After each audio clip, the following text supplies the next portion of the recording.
Hey everybody, I am here keeping things casual with a reading vlog because I am about to start rereading the Stormlight Archive. I've been hoping to take the few months before Wind and Truth comes out to reread the first 4 books so that I'm ready for book 5, because I know book 5 is going to be like a mini climax in the series and it's probably going to be a while before we get to the second half of the series. So August is for The Way of Kings, and September is for Words of Radiance, October is for Oathbringer, November is for Rhythm of War. That's what it's called. Sorry, I got a bit of a pregnancy brain going. And here's the thing, I'm hopeful that I can finish these books like 1 month per book, but I'm nervous about this month for The Way of Kings because I'm about to have a baby like in almost a week. And I also am like having a lot of fun watching the Olympics, and that's been a lot of my free time lately, watching Olympics. So I just gotta buckle down and get some reading time in. But I'm really excited for this reread, really excited to relive this series that I love so much and remind myself of everything that's going on so I can be ready for book 5. And I'm gonna vlog my experience so that I can hopefully get some of you hyped up too. Probably gonna have full spoilers like this whole vlog because I'll be probably saying, oh my goodness, I forgot that this happened and things like that. So just know spoilers are coming. Anyway, hope you enjoy the ride.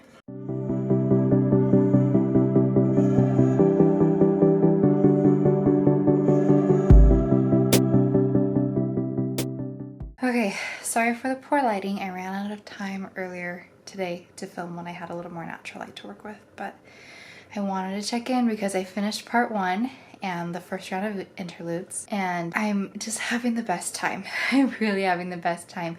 I love being back in the world of Roshar. I am really enjoying Sanderson's writing. I don't know why, but like his more recent books, like some of them I've just been less impressed with the prose, like The Lost Metal. I don't know, I was like really picky about his prose, but like I have like no real complaints about his writing in this book. It's just been feeling so like it's like just as good as I remembered it, you know? And there's nothing like huge like, oh, I forgot that this happened. Like the first part was just following Kaladin and Shallan, and I remember all of that storyline pretty clearly, and it's just been really fun to revisit it and come back to it. I don't know if I really have any major thoughts except that I'm just really enjoying it. I'm really having so much fun. It is really, really refreshing to read these characters like from the beginning and seeing where they started and remembering where they're going to go in future books and thinking like, oh yeah, but this is how they started. Just getting the fuller picture. Like I'm so excited to be on this whole journey of rereading. I think I'm gonna be so satisfied by the end, seeing like their arcs and how things come to somewhat of a conclusion, at least in book 5. I'm really excited. I guess one thing I'll say is that I forgot just how innocent Syl is in the beginning, right? When she's not a fully present Spren yet because she's not bonded. She kind of remembers things and kind of doesn't. And that moment when she brings Kaladin this poisonous leaf because she saw him holding one earlier and thought that he just really liked that kind of leaf. And so she brought it to him thinking it might make him happy. And it's just like the sweetest, most innocent gesture. And he's like, you literally brought me one of the most poisonous substances that I like know of to try to cheer me up. And that was just a sweet moment. And I do love how it kind of worked in a sense because he still found like hope and like a reason to keep moving forward, you know? Yeah, just having a grand old time. So I'm just excited to keep going. Okay. Just finished part 2 last night as I was finishing up feeding my baby. I actually read a lot of part 2 while I was in the hospital waiting for my labor to start, and had my epidural pretty early on, so I was able to just relax and read for quite a bit of my labor actually, which was really nice. Anyway, it was so fun. I am just loving this reread so much. Okay, so part 2 focused on Kaladin, Dalinar, and Adolin. Oh, I was just telling my husband, like, I pronounced his name, I pronounced it Adolin the first time that I read the series, and then I heard all these other people saying like Adolin or Adolin, and I was like, I don't know how to pronounce his name apparently. So I'm just sticking with Adolin because that was the first way I pronounced it. So just sticking with that for nostalgia. Hate me if you want, whatever. I don't care. I don't care how you pronounce it. Pronounce it however you want. Anyway, so part 2 focuses on those 3 fellas. Okay, I'll start by gushing about Kaladin because I just love the Bridge 4 arc in this book. It's just the best. It's so inspiring and heartwarming, and you really like there's this like back of the book quote by Orson Scott Card where he says that Sanderson just has this incredible understanding of the nature of leadership and also of love, and it's just he's astonishingly wise in those understandings of his, and I really agree. Like the way you see Kaladin lead, despite the struggles that he is dealing with his depression and self-doubt and different things, and it's just incredible to see. I love how he starts by just caring about the individual, by just learning everybody's name. And there's also this moment where he's reflecting on fighting and how the ability to fight well starts with the ability to care about the people you're fighting. Sorry, you're hearing lots of grunts from my baby who's right by me. And I just thought that really applies to what he's doing with Bridge 4 as well, with leading. It starts with him caring about those individuals, even though he's so worried that he's gonna let them down, that he's not gonna be able to save all of them. He's already lost a few. Like, it's just such a great principle that it starts with caring about those individuals. I started to, like, I don't know, get emotional. Just the part at the very end, like Kaladin's last chapter, where it says Bridge 4 was his because he had Rock make them some soup. Also, Rock, he's just the best. I'd forgotten that he was like really the first one who started to come around and open up, and I also forgot that Teft was really one of the first ones as well. It was so great just reminding myself of like the way they began and seeing them start to trust and find friendship with each other, and oh, so good. So good. Dalinar's and Adolin's, oh my gosh, I can't even say his name. Here's the other thing I was telling my husband. Half the time that I was reading, my mind was going back and forth between like Adolin and Adolin, and I was like tripping myself up every single time I came across his name. And then for a long time, I was actually really good at just saying Adolin consistently, and now I'm tripping myself up again because I'm talking about how to pronounce it. So in their chapters, I forgot that early on we don't really see Dalinar's visions. We've seen like one so far, and most of them we're not gonna actually see until he's actually like really believing in them more confidently, and he's actually like trying to like describe to the other people in the room what he's seen and record them. And so we haven't really seen a lot of the visions yet. We've been getting more of like his fixation on the codes and his obsession with reading the Way of Kings. But I'm really loving all his self-reflection. It's just so interesting to see how his culture plays such a large part in him just like doubting what he's seeing and what he's trying to believe in. You know, he's like, should I be believing in this stuff? Or the cultural influence is like such a real thing here. And that's one of the things that I love so much about this series, is that the world building and the culture is like so rich, and there's just so much to it. Also just wanted to add that the first time I read this book, I did not like Navani. I didn't get her, and I didn't get Dalinar's obsession with her, like his attraction to her. But this time around, like, I know Navani so much better because I read up to book 4, and she did some really cool stuff in book 4. So I'm really trying to like look for the good in her now, and that's been kind of fun to just like look at her with fresh eyes now. I don't know what to say about Adolin besides it's just really fun to remember where he started, because again, he goes really cool places in book 4 too. Like, some of my favorite moments of book 4 were with Adolin, and so it's fun to see him in the very beginning. The interludes were great too. I know who Risen is now, the one Thalen merchant in training, and so it's interesting because I've read Dawnshard, so it's fun to remind myself of like where she started. And also, of course, seeing Szeth and seeing just what's going on with him behind the scenes. It's really sad, and also just good reminders. The interludes are just so interesting. They focus on just such interesting people. Anyway, I just don't want to stop reading. Like, I should be getting more things done than I am right now, like being a little bit more productive, but I just want to read. So we'll see how that goes. Anyway, it's been good. Okay, I finished part 3, and I was literally gonna film this yesterday, and I was so sleep deprived from all the baby stuff that I was like struggling to remember for a second, like what was in part 3 versus part 1 and 2. Like, it was all starting to blend together, and I was like, what am I even gonna talk about? Not that I'm not still a little sleep deprived, but a little more clear-headed today. So part 3 was back to following Kaladin and Shallan, and I think I loved Shallan's storyline best in this part. I just really loved seeing her love to learn, her love for the scholarship and being Yasna's ward, and she's not there to actually study and become a scholar, but she's just finding so much joy through that, and it's cool to see her find this passion. And of course the conflict of like what she's really there to do, to steal the soul caster, that conflict is great. And then one of my very favorite scenes from this book is also in this part, when Shallan is realizing that she sometimes sees these mysterious robed figures with like symbols for heads, and she realizes that she can only see them when she's taken a memory of a scene and then draws it, and then she like just draws in the figures without even trying or realizing. And that moment when she's running away, like walking back to her rooms, and she just keeps looking behind her and taking a quick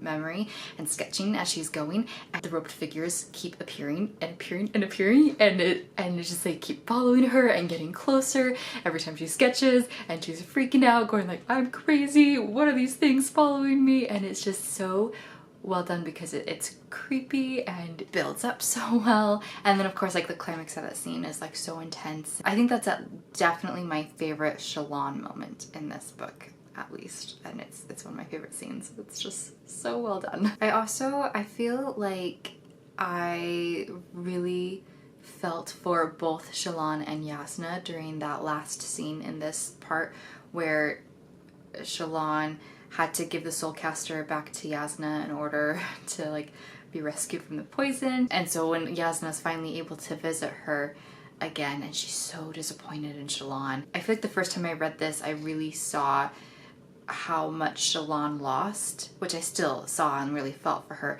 but I also feel like this time around I was a little bit more perceptive to how Yasna was really feeling, and just how disappointed Yasna was, and that she really saw so much potential in Shallan and really wanted her to keep studying with her. Like there's that line where Yasna says, I hate being wrong.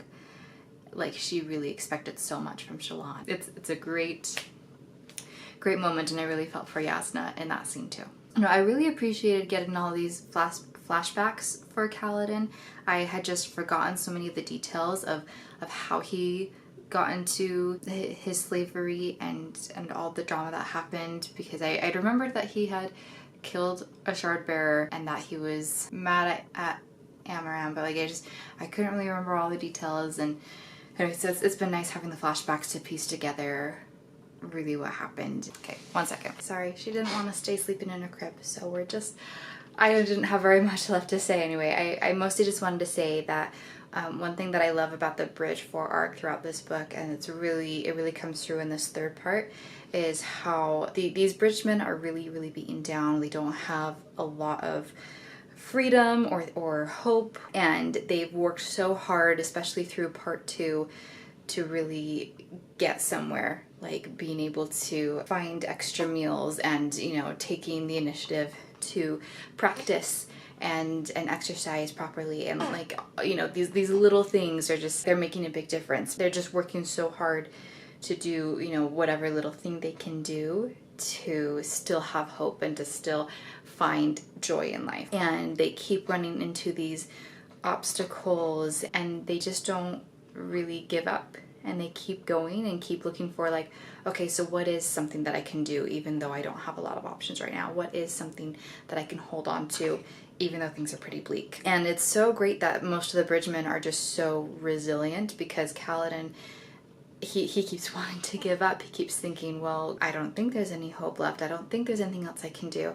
And it's so great that he has been so lucky to be surrounded by some men who really do know how to hold on to hope and can encourage him and say, hey, there really is still a chance. There really is something worth fighting for. I love seeing their resilience. And of course, the high storm that Kaladin had to go through, like, it's just so epic that he survives. Like, it's so great. That's one of the best scenes, of course. I did read the interludes as well. Not like a ton to say about the first two. I honestly don't remember them coming up again in later books, and I'm curious to see if they actually are going to come up again, or if they're just I'm curious to see how they're going to be part of the bigger picture, you know. But that interlude with Szeth was so heartbreaking. Oh my goodness. And he's just such an interesting character because he feels like there's no choice but to be obedient to whoever his master is.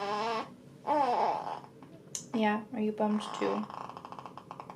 Yeah, poor Szeth. Anyway, I'm excited to get to part 4. I was actually kind of surprised to see that part 4, so we get back to Kaladin, Dalinar, Adolin, and Navani now in this part, and I was surprised not to see Shallan's name there listed in the first page of part 4, and I was like, oh, am I not going to see her again the rest of this book? I feel like, I don't know, I thought there would be more resolved in the first book. I know where things are going, but it's kind of still like, oh, I thought I was going to see more of her in this book, so unless there's a part 5 that I forgot about. Hi, I'm here, I finished it, and it's still August, so I met my goal of getting this first book read in 1 month. And oh my goodness, guys, I had the best time. This was such a fun reread. I remember that I really enjoyed this the first read through. I'm not much of a rereader, but I am so glad that I decided to reread the first 4 books before book 5 comes out, because there's so many details that I'd forgotten that are now like,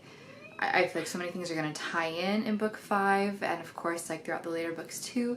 That just makes it so much more enjoyable to be like picking up on things that I didn't the first time. Last time I left off, I was about to start part 4, and there actually was a part 5, and it was just very, very short right at the end. We did get more Shallan stuff, which I was like, we have to get something else from her, like, right? Come on.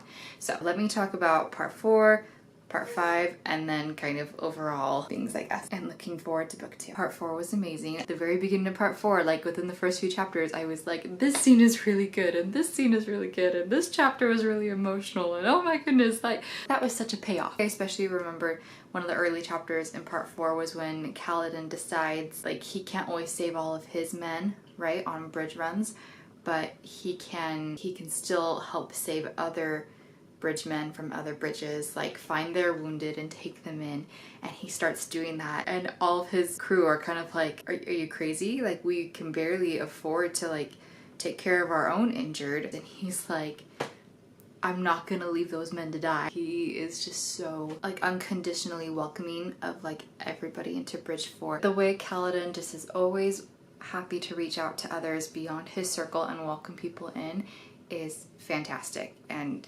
so inspiring. I've actually been thinking about this as I've been finishing up this book.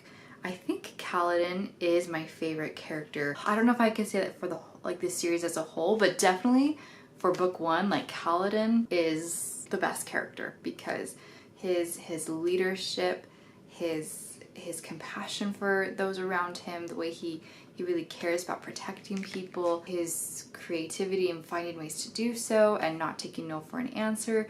Like, he's a great leader, great character. And of course, the battle at the end, the climax when Dalinar and Sidious are doing a joint assault. Dalinar is betrayed, left to die by Sidious, and Kaladin, like, he's ready to run. He has this opportunity to escape, and I'd forgotten that he like had that opportunity. Also forgot the Parshendi armor that he made. That was like, oh wow, yeah, he really did kind of go to extremes there. Okay. I felt really bad for Shen this read through. I didn't really get it the first time, but oh man, I felt bad for Shen this time. Anyway, I get why Kaladin made the armor he did. But that moment when he's like ready to run and then he's like, I can't, I gotta go back, I gotta try to help them. And it works, he gets them out of there. What Kaladin and his men like sacrifice to go rescue Dalinar and his men is pretty awesome. Like, that was a great moment. And of course I love how Bridge 4 reacts to finding out what Kaladin can do. They're just like, this is awesome. Also, can you teach us? And Kaladin's like, yeah, let's try. I had totally forgotten that Sidious betrayed Dalinar in this book. Like, I remembered what happened to him in like book 3, I think. And I remembered from that like in book 1 and 2 that he was a very unlikable character, right? That he was kind of like a not a great guy. But I totally forgotten that he actually like so blatantly went and betrayed Dalinar at the end here. And I remember, so down the road in book 3, Sidious gets murdered, and for a while no one really knows who's done it, and we find out pretty early on from Adolin's perspective that he did it. Adolin took out Sidious himself. And I remember when I first read that, I was like, oh, that almost kind of comes out of nowhere to me. Like, I knew he didn't like him, but like, why did he like feel the need to be so extreme? And now that I've reread it and refreshed my memory and I remember what Sidious has done to these guys, I'm like, oh, like it makes sense that Adolin would have like a really big grudge against Sidious, and that he would not trust him, that he would feel so betrayed still by being left to die after trying so hard to trust him because his father wanted him to. And it makes so much more sense now that like Adolin is not going to just let this go. Dalinar is trying to push past it and push for unity, right? He has kind of like a bigger picture, but Adolin is still pretty young. And I think more factors come into it later on as books 2 and 3 come along. But remembering that part of the story, like, it makes that next part make sense. The other thing that I really liked is I really liked the moment when Adolin kind of realizes that he actually really respects the codes that Dalinar is trying to make him live, well, asking him to live, and that he realizes that he actually wants to live the codes for the first time and that he sees the value behind them. I think that was a great moment. It's a good step forward in his arc. Oh, and then also a lot more of the same of I'm enjoying Dalinar kind of with his progression of his understanding through his visions and stuff. I'm enjoying seeing Navani from this kind of fresh perspective and seeing how she and Dalinar come together. Part 5 was good. I kind of wish so there was like a Shallan chapter and then like another chapter from somebody else and then a Shallan chapter and then another chapter and then another Shallan chapter, and I kind of wish that like at least 2 of them had been just like kept together, because like to me I think that would have just like flowed better.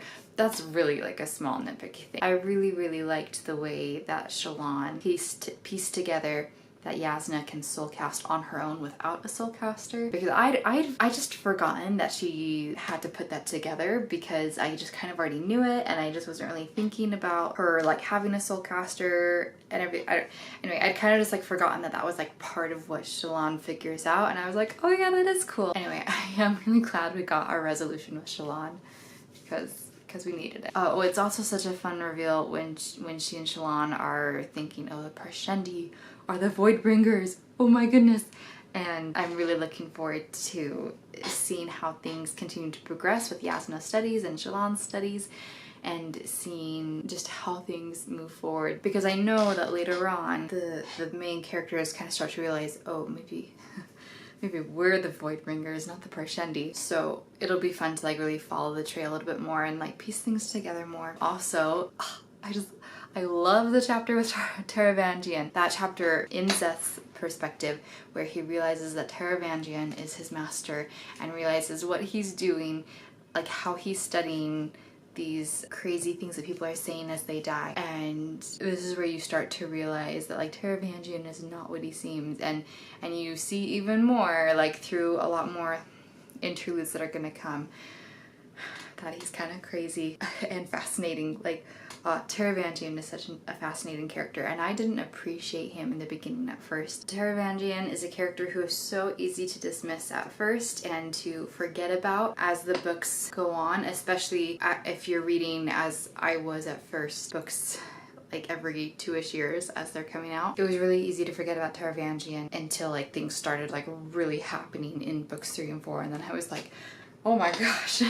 So it's really cool to see where like the ceilings of things start in the beginning and being like, oh my goodness, this king, he's crazy, but also really cool. And Szeth kind of has his work cut out for him. And then of course we end with Wit. I think another thing that I didn't appreciate my first read through was Wit. and all the times that he pops up and his character, I think I hadn't quite grasped, especially when I read this first book. I didn't realize that Sanderson had a character who was a world hopper who popped up in every story. And so now that I know who it is, I know so much more about his character too, because I've read like Tress and Yumi that he personally narrates, you know, and I've gotten a much better sense of his voice and who he is. I'm having so much more fun kind of like watching him and appreciating him more and looking for like the little nuggets of things he says and trying to see like how he's having a hand to play in events. Oh, also, okay, another thing that I did not appreciate very much the first time I read this is just how stellar the secondary characters are in this, like all the side characters, like especially the Bridge 4 characters. There is a lot of depth to these side characters that you don't always see in books. Sometimes the side characters are kind of two-dimensional, but really a lot of the side characters in this book are very distinct from each other, and there's a lot of thought put into them. And again, especially the Bridge 4 characters, like very much a lot of thought put into them. And I've really loved getting to know Bridge 4 all over again, especially now that I know the trajectory of where a lot of them are going. I think Sanderson did such a great job with like fleshing out a lot of those characters. So that was my experience rereading The Way of Kings. I loved it. I had such a good time. I'm so glad I'm rereading this series. So many details are coming back to me that I'm excited to like piece together with all the details that are going to come through in book 5. And I am so excited to get on to book 2. I've already pulled it off my shelf, so let me picking up the second one, which I'd already pulled it out. It's fine. I'm very excited. I remember a couple of scenes specifically from book 2 that I really enjoyed. And I'm looking forward to just like, again, remembering the details. Just, I'm so excited to have like the cohesive story all together. And hopefully I can read this all in September. Wish me luck. Here we go.